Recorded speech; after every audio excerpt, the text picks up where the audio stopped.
From my diary, July 1914. Leaves, murmuring by myriads in the shimmering trees. Lives, wakening with wonder in the Pyrenees. Birds, cheerily chirping in the early day. Bards, singing of summer siding through the hay. Bees, shaking the heavy dews from bloom and frond. Boys, bursting the surface of the ebony pond. Flashes of swimmers carving through the sparkling cold. Fleshes, gleaming with wetness to the morning gold. A mead, bordered about with warbling water brooks. A maid, laughing the love laugh with me, proud of looks. The heat, throbbing between the upland and the peak. Her heart, quivering with passion to my pressed cheek. Braiding of floating flames across the mountain brow. Brooding of stillness and a sighing of the bough. Stirs of leaflets in the gloom, soft petal showers. Stars, expanding with the starred nocturnal flowers. On my songs.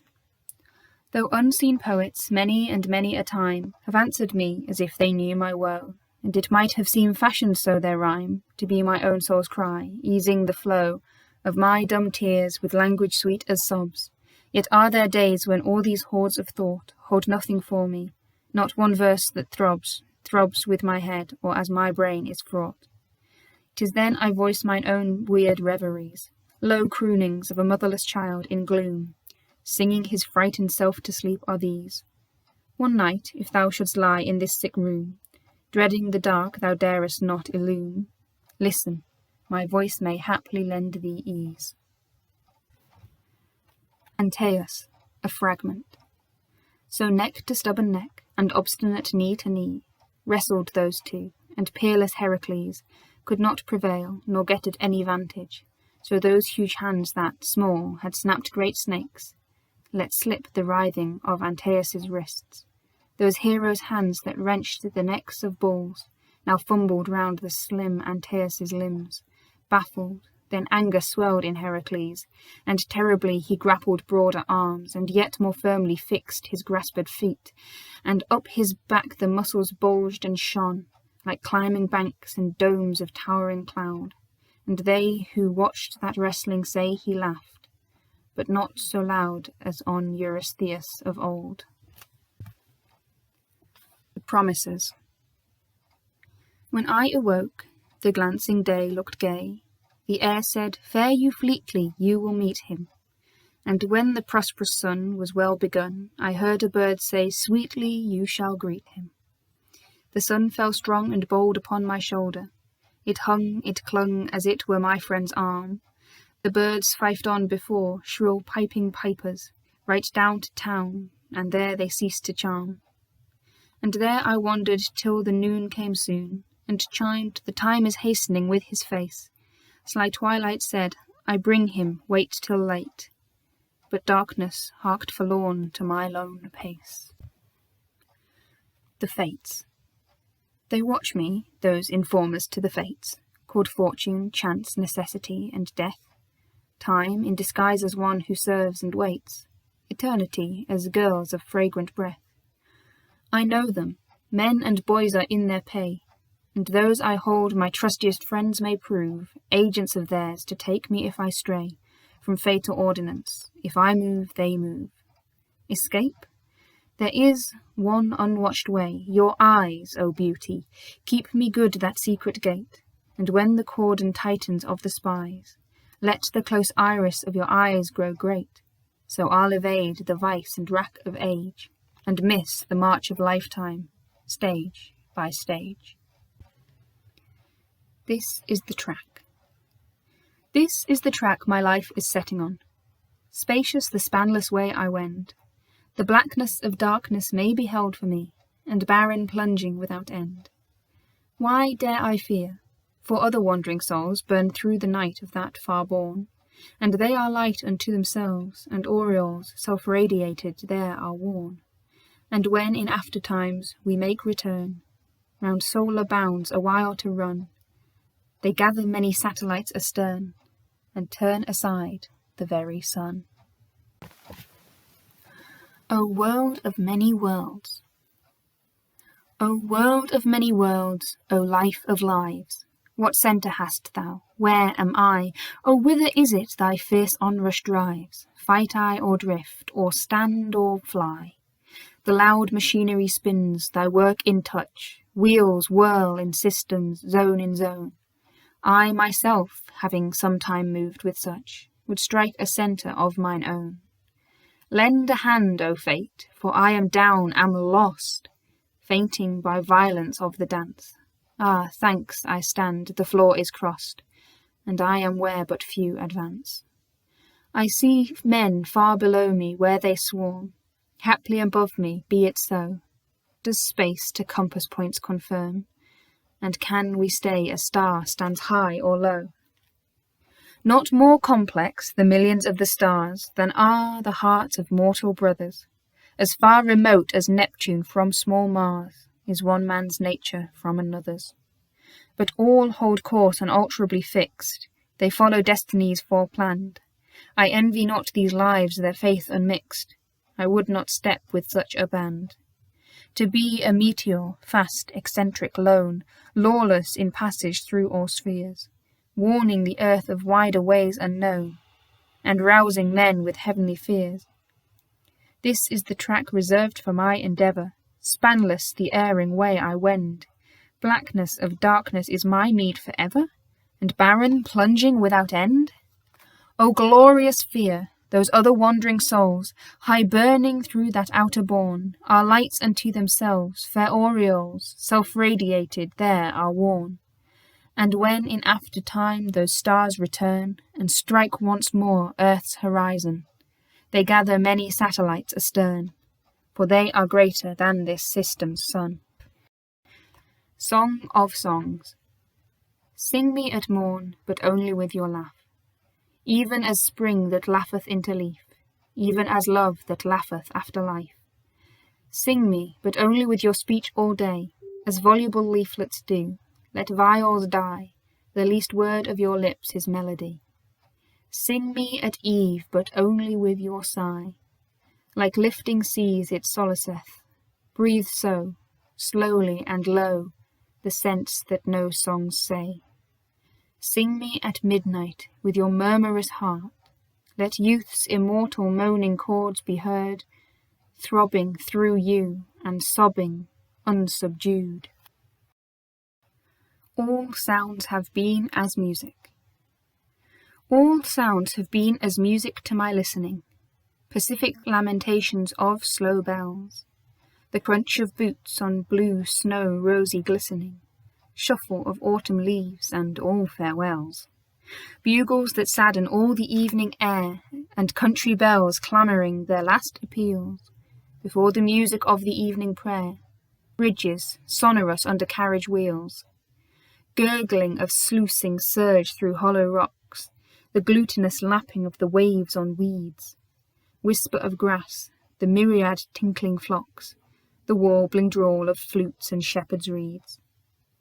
The orchestral noises of October nights, blowing, symphonetic storms of startled clarions, drums rumbling and rolling thunderous and thrilling of throstles in the keen blue dawn, bees fumbling and fuming over sainfoin fields.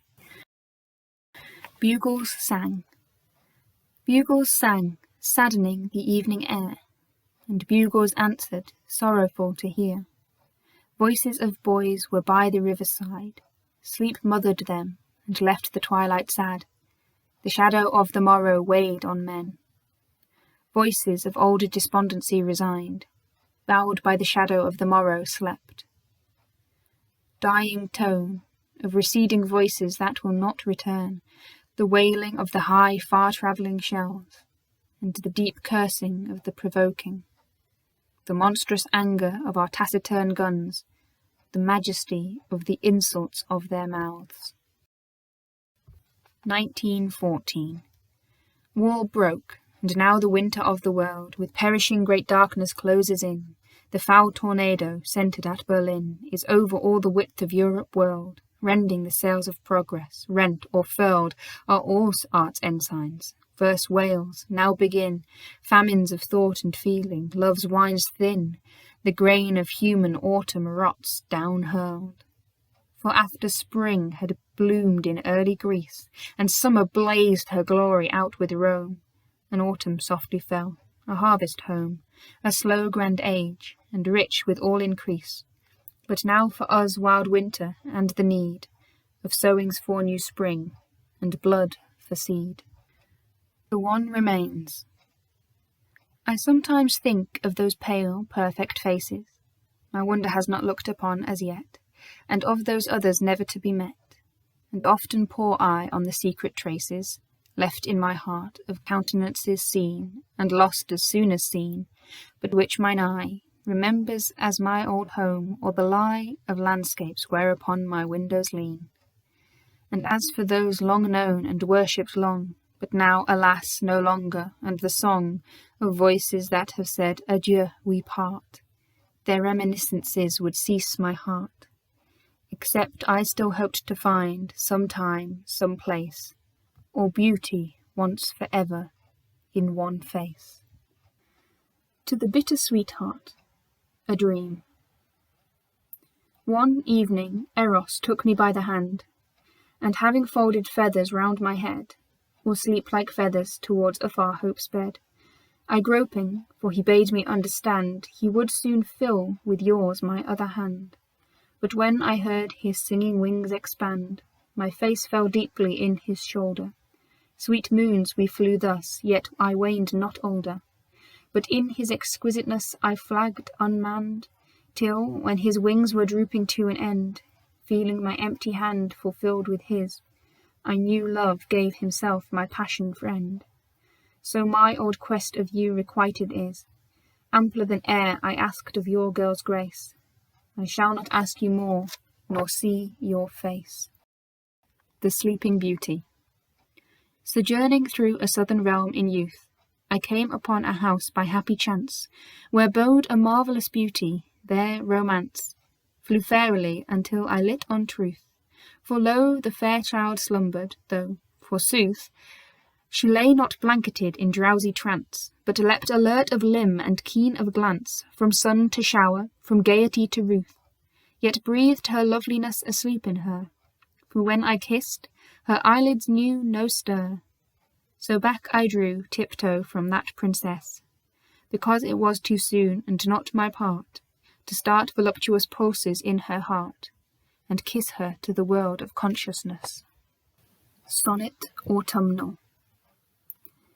If it be very strange and sorrowful to scent the first night frost in autumn tide, if on the sombre day when summer died, men shuddered, awed to hear her burial, and if the dissolution of one rose, whereof the future holds unnumbered store, engender human tears, ah, how much more sorrows and suffers he whose sense foreknows the weakening and the withering of a love, the dying of a love that had been dear, who feels upon a hand, but late love warm, a hardness of indifference like a glove, and in the dead calm of a voice may hear the menace of a drear and mighty storm. Long ages past. Long ages past in Egypt thou wert worshipped, and thou wert wrought from ivory and beryl. They brought thee jewels, and they brought their slain. Thy feet were dark with blood of sacrifice. From dawn to midnight, O my painted idol, thou satest smiling, and the noise of killing was harp and timbrel in thy pale jade ears. The livid death were given thee for toys.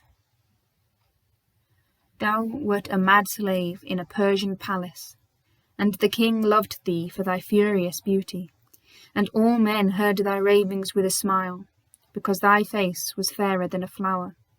But with a little knife so wantonly thou slewest women and thy pining lovers, and on thy lips the stain of crimson blood, and on thy brow the pallor of their death.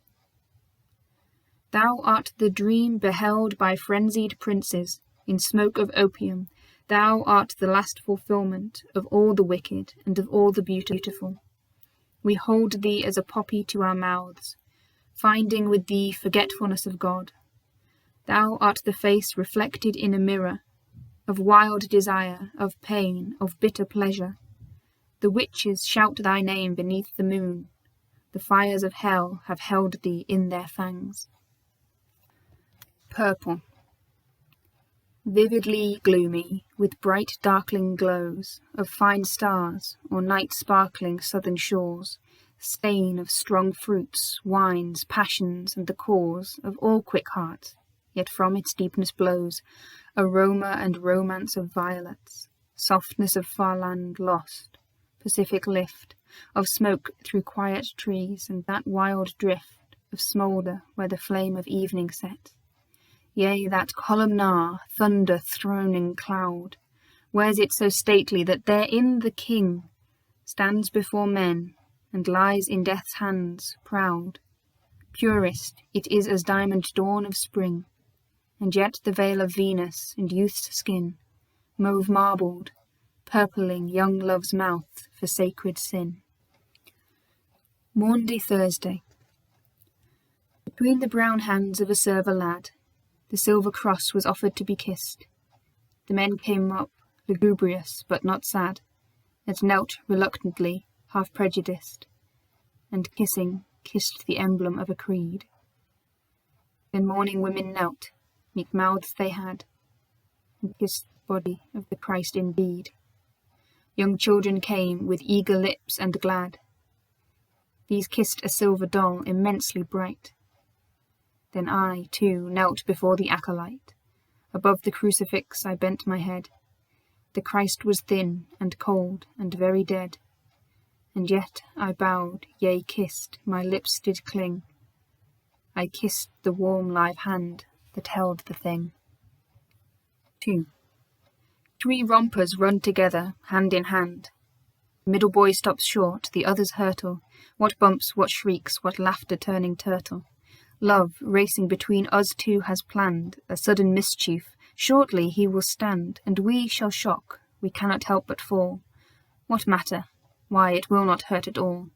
Our youth is supple, and the world is sand.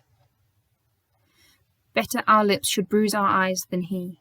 Rude love, outrun our breath, you pant and I cannot run much farther, mind that we both laugh with love, and having tumbled try to go forever children hand in hand. The sea is rising, and the world is sand. Spells and Incantation. A Fragment. A vague pearl, a wan pearl, you showed me once. I peered through far-gone winters until my mind was fog-bound in that gem.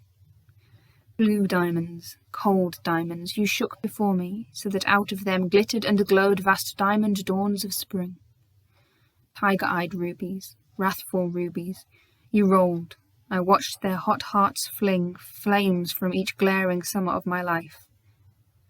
Quiet amber, mellow amber, you lifted, and behold the whole air rife with evening and the auburn autumn cloud. The Imbecile. The imbecile with long light hair, so light that in the moon it shineth white. The imbecile with fair long hair, so long, it falleth all her length along. She nothing knoweth of her wrong. The imbecile with large green eyes, so clear, therein her strange soul's deeps appear. The imbecile with large clear eyes, so green, you see her very dreams between, foldeth her angel hands serene. Beauty. The beautiful, the fair, the elegant, is that which pleases us, says Kant, without a thought of interest or advantage. I used to watch men when they spoke of beauty, and measure their enthusiasm. One, an old man, seeing a setting sun, praised it. A certain sense of duty to the calm evening and his time of life. I know another man that never says of beauty, but of a horse. Men seldom speak of beauty, beauty as such, not even lovers think about it much. Women, of course, consider it for hours, in mirrors. A Shrapnel Ball. A shrapnel ball, just where the wet skin glistened when he swam, like a full opened sea anemone. We both said, what a beauty, lad.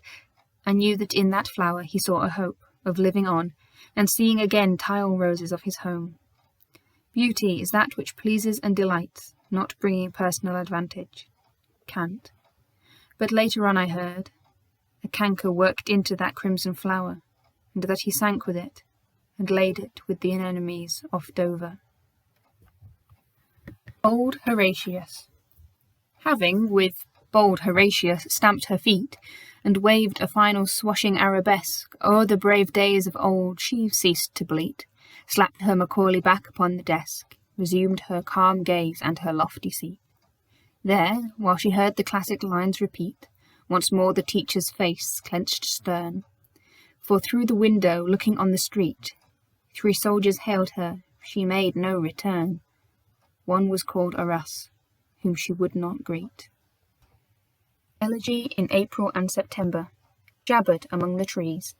Hush, thrush, hush, misanthrush, I listen. I heard the flush of footsteps through the loose leaves, and a low whistle by the water's brim. Be still, daffodil, and wave me not so bravely. Your gay gold lily daunts me and deceives. Who follow gleams more golden and more slim. Look, brook, oh run, and look, oh run! The vain reeds shook. Yet search till grey sea heaves, and I will wind among these fields for him. Gaze, daisy, stare up through haze and glare, and mark the hazardous stars all dawns and eves. For my eye withers, and his star wanes dim. To a Comrade in Flanders. Seeing we never spied frail fairyland, though small we crouched by bluebells, moon by moon, and are too late for Lethe's tide, too soon to that new bridge that leaves old Styx half spanned, nor meekly unto Mecca caravanned, nor bugled Asgard skilled in magic rune, nor yearned for far Nirvana, the sweet swoon, and are from paradise cursed out and banned. Let's die back to those hearths we died for, thus shall we be gods there, death shall be no severance, in dull dim chancels flower new shrines for us rough knees of boys shall ache with reverence, for girls' breasts are the clear white acropole, where our own mother's tears shall heal us whole.